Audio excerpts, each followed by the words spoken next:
when I opened my own school in Brooklyn,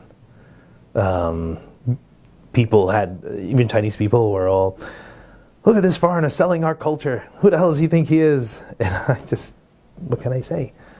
I said, I put out word out there. They're welcome to come here and get to know what I do.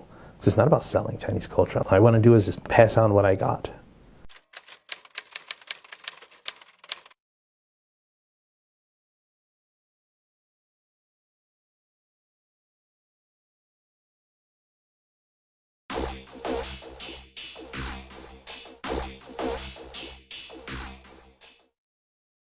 As a child, my father was very much into a Taoist philosophy, and he very much liked ancient Chinese culture, or at least ancient Chinese thought in terms of lifestyle. So he used that as a foundation, but never told me where it came from. It was my second sister who taught me meditation when I was 8 years old. It wasn't until maybe I was 20 years old, or maybe 18, 19 years old, that I realized, the clothes I wear and the lifestyle that I was cultivating was familiar to ancient Chinese culture. Once I knew that, I just felt more empowered because I had an origin I can go to.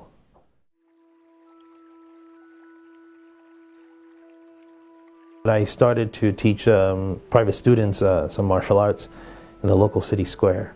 So for 2 years I was in Tai'an City, and then the remaining 2 years was in Jinan City, the capital of Shandong.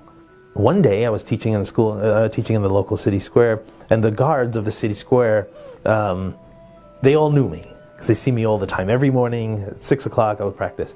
This time in the evening I took my students there to train, and people surrounded us.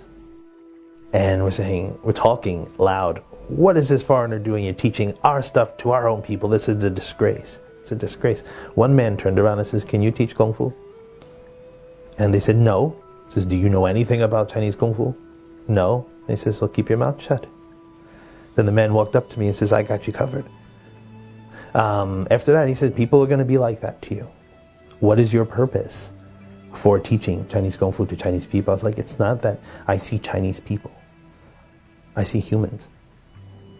And to me, Chinese culture is something alive. So that means any human can learn about this type of culture. And I didn't feel confident from learning a Chinese Kung Fu because I never valued confidence in overpowering someone else, even if they're trying to do that to me.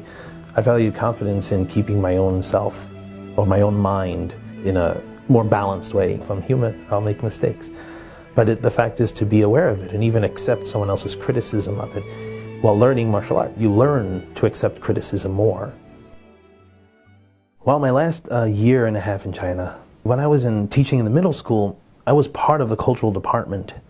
And that thrusted my working with the head of the cultural department, which offered the concept or the idea.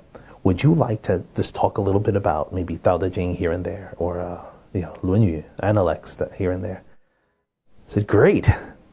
Just so happens I had an internet radio show where I had lectured on Tao Te Ching and talked a little bit about Lun Yu. I'm giving it from what I was able to read, what I was able to conceive of, experiences I've had, and how I was able to put those things into action.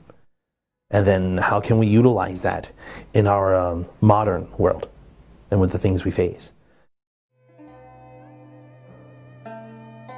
I put together these two methodologies of practice. One is based in martial arts and movement, a Qigong practice, like a Tai Chi type of style. And then mixed with that is philosophy, but the other aspect of it is your mental, spiritual practice, which would be through meditation.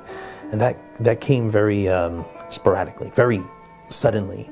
Oh, I have so many tools now, and all my past years' experience has come to a head. Now I can really formulate a method, formulate a way in which I can say, here's the concept of Chinese culture, but it's not separate from your daily life.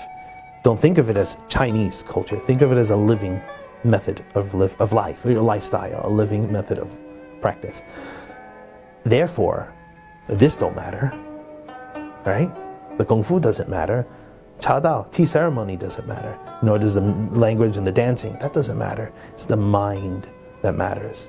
And in that we cultivate our mind in ancient Chinese culture, And now we take the ancient and bring it to the modern.